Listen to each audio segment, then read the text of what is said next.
It is my privilege to be here this evening with Jack Ma, one of the great entrepreneurs of our time, of course, the founder of Alibaba. And we have so many things to talk about over the next half an hour. And of course, we also want to try to get to your questions as well. We're going to talk about Alibaba, of course, but also China, the Trump world that we all live in, globalization, trade, and so many other issues. But first of all, thank you, for joining us. Yeah.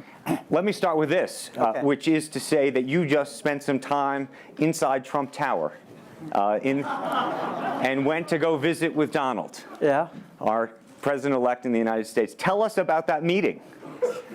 Well, it's a very productive meeting, much better than I thought, than I expected. What did you expect? Well, I heard a lot, and I watched, like everybody, I watched all the news and heard a lot about him. So when I go inside, I saw, anything that, but he's very sort of open-minded, listen what I talk. So I think I'm very happy about results. And finally, when he said, he said, Jack, let me walk you down. So it seems he's very happy about the results we had. Can I ask, how does a meeting like that happen? Do you call him? Does he call you? Well, how does this take place? Well, that's the question I'm asking myself. Because someday I got some requests from people say, Jack, do you want a meeting the president-elect? I say, is that true or not? Because I'm not ready for that. Because I don't know what to talk about. And then a few days later, I got another request. I got several requests, and then I saw one email with a friend, and it's very sort of specific. I thought about it. I think, yes, maybe I should go and have a talk. And at least I think President-elect Donald Trump would be happy to hear what I want to talk about. So I went. And what did you tell him? Talk about the small business, talk about agricultural products, talk about the trade between China and the USA.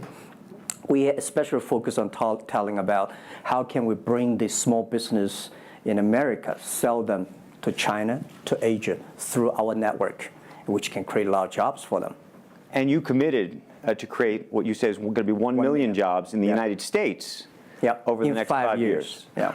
Now, that's not a million jobs that Alibaba itself, but you're not hiring 1 million people. No, we totally, Alibaba employee put together is like 45,000 people. We cannot hire 1 million. I cannot imagine I can manage 1 million people. Explain to us how you think about the U.S.-China relationship, given some of the comments that Donald Trump has made about China being a currency manipulator. Did that come up during your meeting? Well, I think first, in America, there's a freedom of speech, right? So he can say whatever he wants, and I respect, I understand. But of course, I have my views. We did not debate about the China-U.S. trade or manipulation. We did not debate. We did not talk. We agreed on something. Small business, developing the Midwest America, helping the farmers there, small business there, exporting to China. So we all agreed. But something that we did not discuss about the American the job losing to China, Mexico, and this.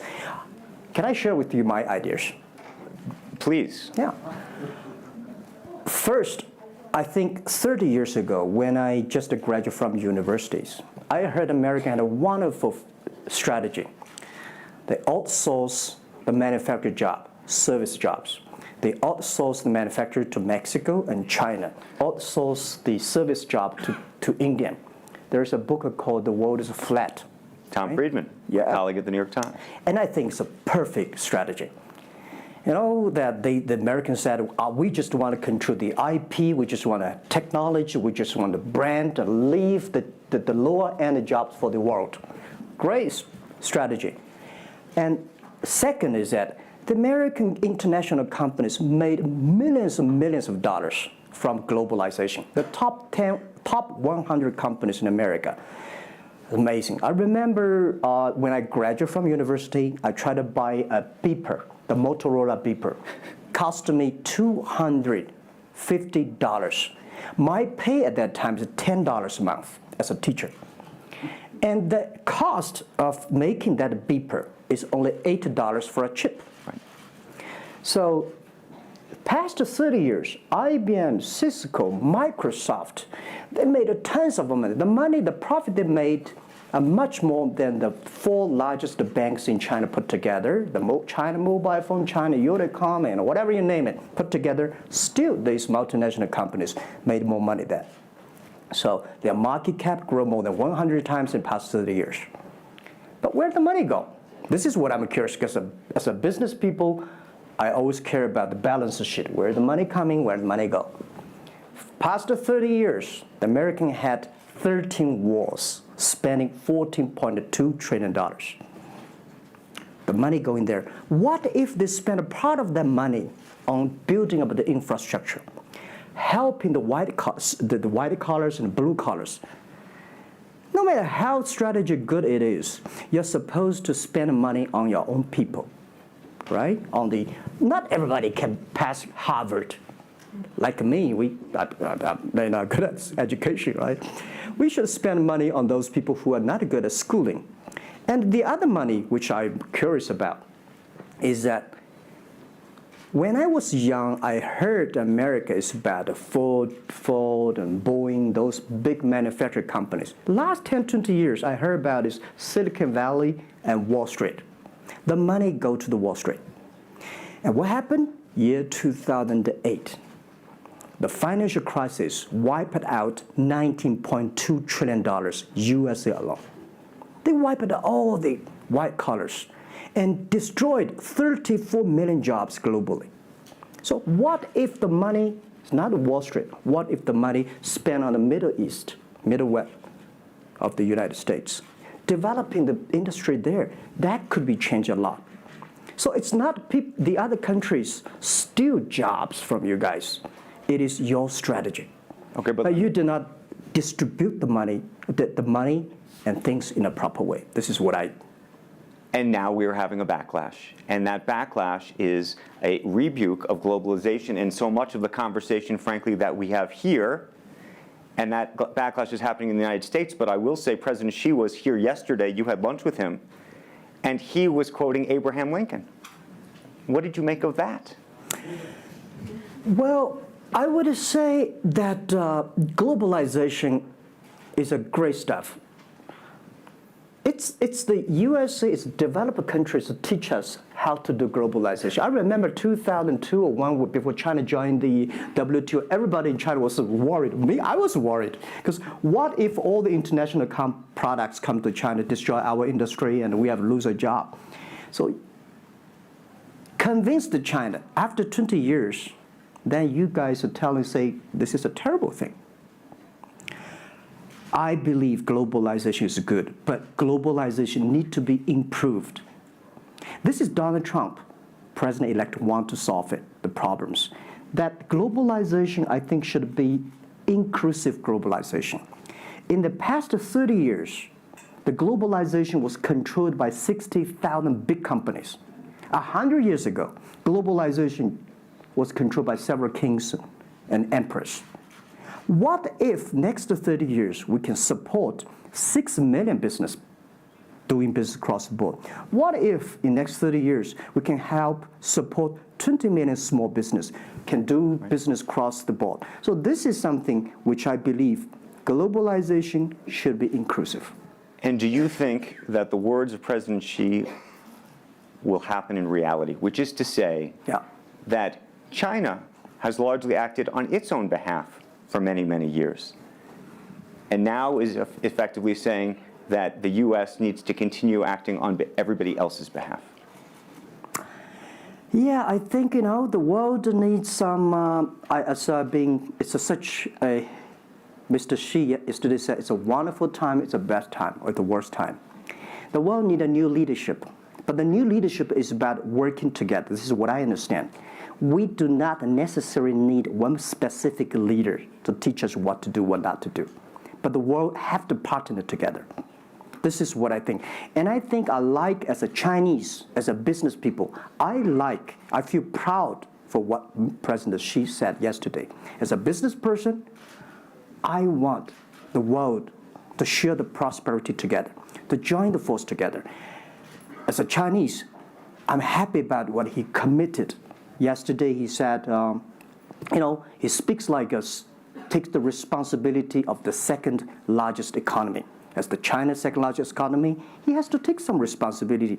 This is the first time I heard a Chinese leader make number commitment. He said, next 10 years, we are going to import $8 trillion US. This make me feel excited because China is transforming from exporting to importing. If there's a concrete number, if we can fulfill it, this is going to be huge change to the China and to the world. But don't you think that it's easier today for China to be interested in globalization because of the benefits that can accrue to China because you're continuing to develop than it is for countries that are, quote unquote, developed? Well, first, the WTO rule is not designed by China. It's not made by China. I would say there's something that I want to change. The WTO is designed, a lot of rules designed for big companies in the past 30 years, and only big companies can do it. And China definitely benefit a lot from opening. I think China should learn one thing, that we grow in the past 30 years. It's because we open to the world. If we continue to open to the world, not fully. Okay. An American business that wants to effectively go into business in China has a very difficult time, has to partner effectively with a company that's there already. This is why I said China has problems too. The world has problems. And China definitely has a lot of problems. China should open, we should be more confidence. This is what I feel yesterday. I feel the confidence of Mr. Xi that he is ready to open more to the world. This is what I suggest, that we should solve the problem by business community, right, by negotiation. WTO, China joined WTO for 20 years or 70 years, I don't know the number. But the past 2 years, that I think we as a business, we as a country, we as the world, we have to review something. Right. But not because unbalanced things, we stop it. You've been calling for something called EWTP. Yeah. What is that? This is what I would talk about, is that the WTO was great, but they mainly designed for developed countries, big companies. There's no opportunity for small business. We want to build up an electronic world trade platform to support young people, small business, thanks through mobile phones, internet, they can sell and buy across the board. And the other thing is that WTO is a very interesting organization. When you put the Doha around, when you put 200 government officers in one room, ask them to agree on something, it's impossible. I can never imagine that they can agree on something together. Business should be designed by business people. So we believe EWTP should be something that the business people sit down together, agree on something, negotiate on something, and get endorsement from the government. I want to talk a little bit about Alibaba and the model itself, because I think for many in the West, if you will, they don't necessarily understand it. And to the extent that the extent that I could try to compare it to Amazon, which I know you think is an unfair comparison, one of the things that's so fascinating to me is that Amazon and Jeff Bezos have pursued what might be described as a very asset-heavy business model. They're buying airplanes. They want to own the entire supply chain from beginning to end. And Alibaba has effectively an asset-light business. It is very much, in terms of the retail piece of this, the opposite. You don't want to own the warehouses. You don't want to own the logistics companies. How do you think about that? Is Jeff Bezos right, or are you right? And is there going to be a meeting in the middle? I hope both are right. And because the world can never have one model. If the world has only one correct model, the world is too boring. Right? We need to have all kinds of models. And the people who do the model should believe in the model. And I believe what I do. Right? The difference between Amazon and us. Amazon is more like an empire. Everything they should control themselves, buy and sell. And our philosophy is that we want to be an ecosystem. Our philosophy is to empower others to sell, empower others to service, empower making sure the other people are more powerful than us, making sure with our technology, our innovation, our partners, our 10 million small business sellers, they can compete with Microsoft, IBM. Our philosophy is that we think using internet technology, we can make every company become Amazon. Remember one thing, today for our sales, our GMV last year is more than 550 billion US dollars. To hire people deliver for us, we need 5 million people. So how can we hire 5 million people deliver things for us to deliver the things we sold? The only way we do is empower the service company, logistics companies, making sure they are efficient, making sure that they make the money, and making sure that they can hire more people. But without owning the whole chain, can you do it as effectively? The idea that you're watching Amazon being able to deliver things now within hours, literally. We made 125 cities deliver within 1 day last year. Imagine 10 years ago, deliver one thing from Beijing to Hangzhou takes about 8 days. Now you can deliver things from Beijing to Inner Mongolia, some city, within 12 hours. It's improving. You can never expect these things happen within 24 hours. We have patience. So I think, can you imagine that within the 11/11 Singles Day, we sold $17 billion, and by delivering more than 600 million packages within 3 days. This is happening, and this is what we feel proud of. It's not how much money we make. It's not how powerful we are. We think because of the technology, we can make the technology very inclusive, that every small companies can use it. This is my dream, because I started my first business in 1992 in China as a small business. In order to borrow money, 5,000 US dollars from a bank, took me 3 months to acquire, still failed. So difficult to be a small business. Today, with the technology, we can empower them. This is something I want to do. One of the critiques, as you know, and it continues to linger around Alibaba, is the piracy issue. There's an IP issue, and it's an issue all over China, but you take the brunt of a lot of it. Yeah. How much progress have you made in your mind, and how do you think about some of the regulatory bodies in other countries, including the US, that continue to criticize Alibaba for these issues? First, when we start do this business, as a business like this size, you have to take all the criticism. You have to listen what is right, what is wrong. And second, as an e-commerce, when you put 10 million small business, empower them to sell. We do not like Amazon buy. We cannot check. Even when you buy $55 trillion or $550 billion, you cannot check every product. So the model itself and the e-commerce itself may have a lot of these flaws. And third, I would say in the past 17 years, we are the leader of this anti-privacy issues, the IP, protect the IP. But the second, we are internet companies. We do not have the law enforcement. We find this guy is selling cheap, fake products. We delete them. We cannot arrest them. But we had huge progress. Last year alone, we put 400 people into jails. We deleted 370 million fake products listing on our site. I would say we are the leaders, and we are using the big data to check who's buying, who's manufacturing, who's selling, what is the address.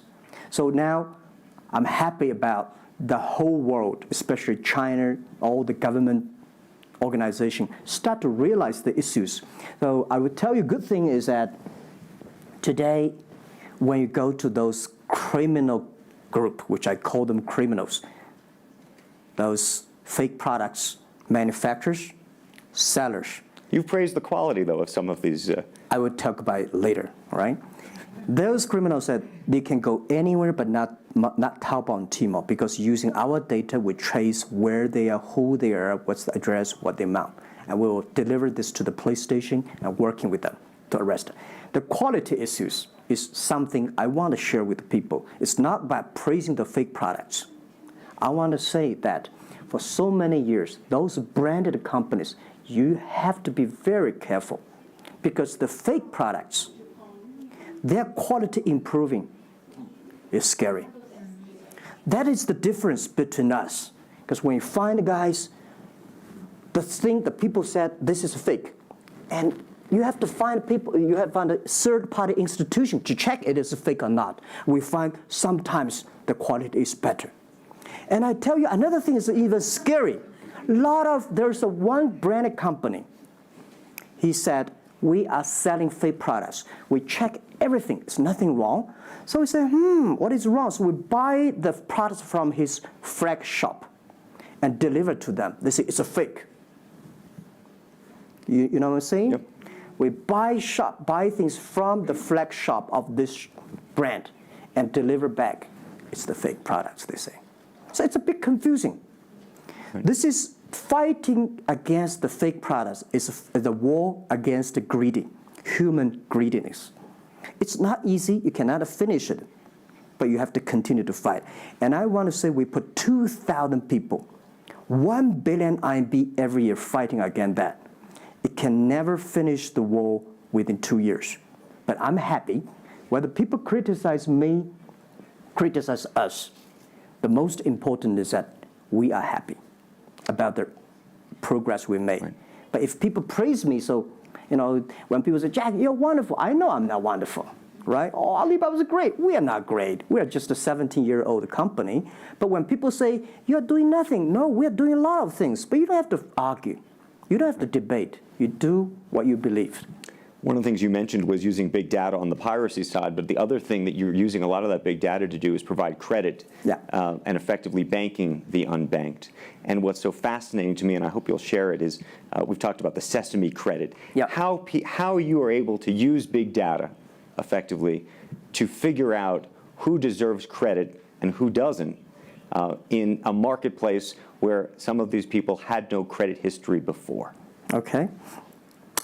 Well, before we do that, we had a system called Teach Computers to learn how to anti-fake products, teach the computers to learn how to, because we have Alipay, a lot of people try to use all the ways to cheating. So we teach the computer how to do that, the cheating things. So we've been doing that for 10 years. Until now, there is called artificial intelligence, because we've been doing that. We are a data company. 8 years ago, we said to ourselves, Alibaba should not be an e-commerce company. We should be a data company because we have the data from consumers, we have data from the manufacturer, we have data from logistic companies and transactions. But we think how we can make a data really beneficiary to the society. What China needs is we have a lot of great people. All the small business, they are very credible, but we don't have a credit system for them. So how can we using a credit rating system based on the data we have to giving everybody a Sesame rating system? That is so powerful in the past 4 years because every individual, every small business, if they have been using our services, we give them a rating system.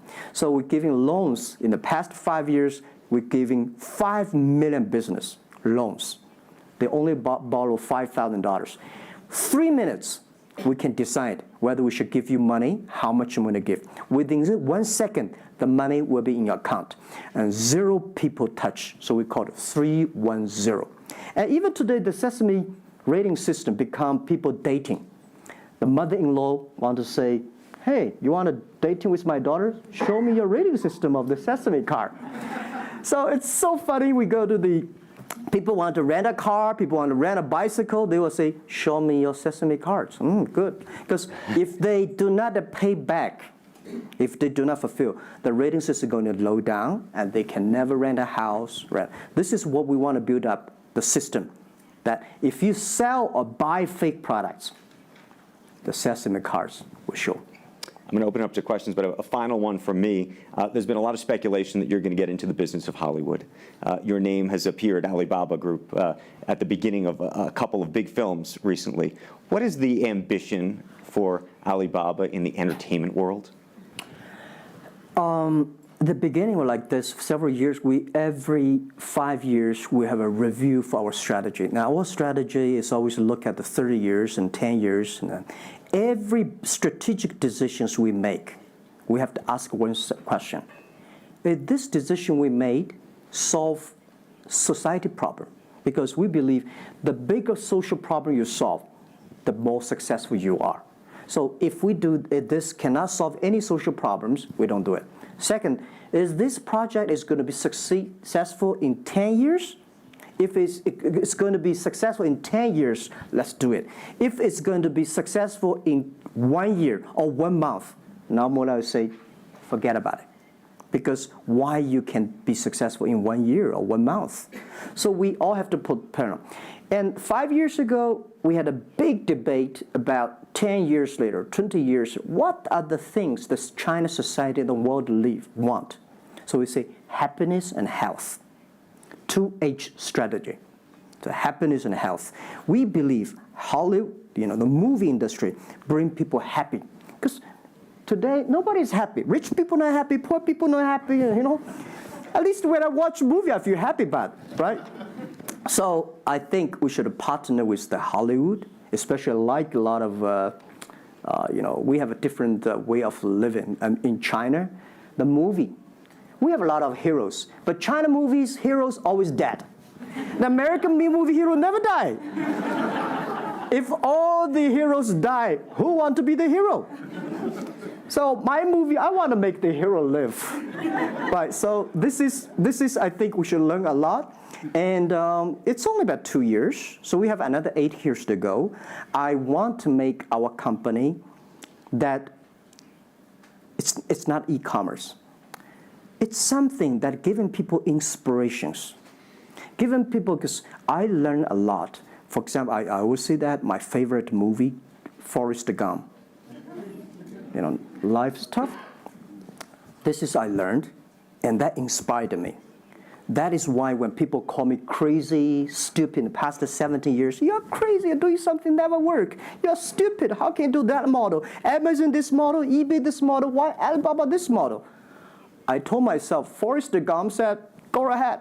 Never care about what the other people. And the other thing, Forrest Gump said, nobody make money out of the catching whales. People make money by catching shrimps. So we serve small business. Fair enough. Jack Ma, we should probably end it there because we're going to run out of time, but I thank you.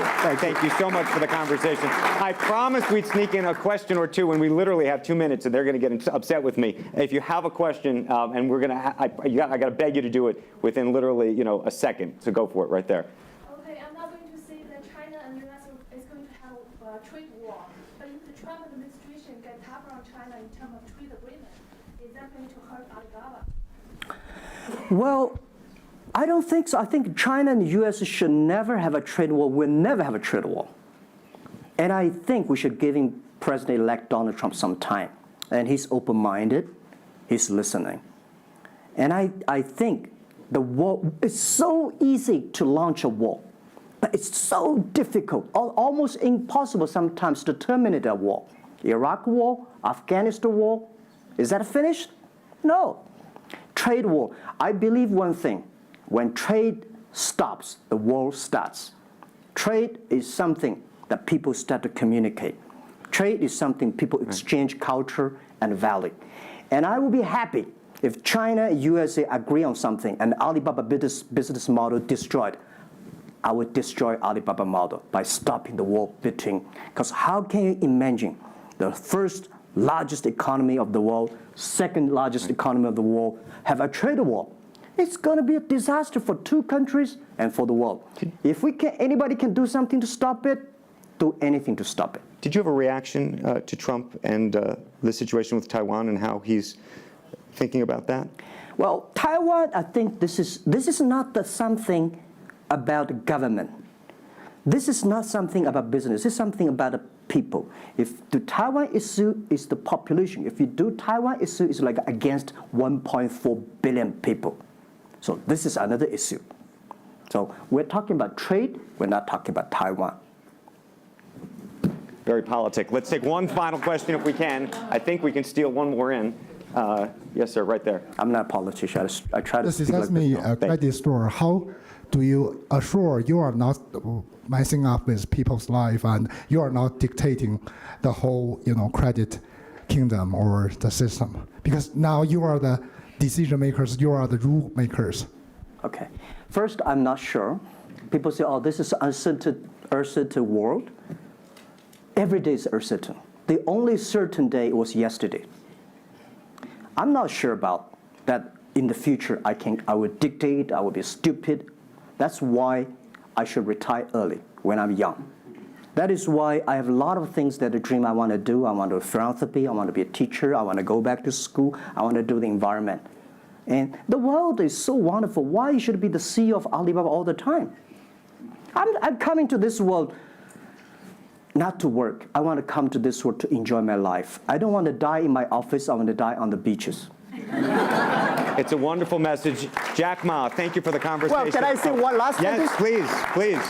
I just want to give my last advice to any people here that every government should pay attention to in the next 30 years are critical for the world. Every revolution, technology revolution takes about 50 years. The first 20 years, technology company. Next 30 years, the implication of the technology. Focus on next 30 years. The first 20 years, eBay, Amazon, Facebook, Alibaba, Google, good. The most important is that make the technology inclusive, make the world change. This is 30 years. Next, pay attention to those people who are 30 years old, because those are internet generation. They will change the world. They are the builder of the world. Third, that let's pay attention to the company who have fewer than 30 employees. So 30 years and 30 years old and 30 employees. That can make the world much better. Jack Ma, thank you very, very much. Thank you. Thank you. Thank you. Really appreciate it. Thank you. Thank you.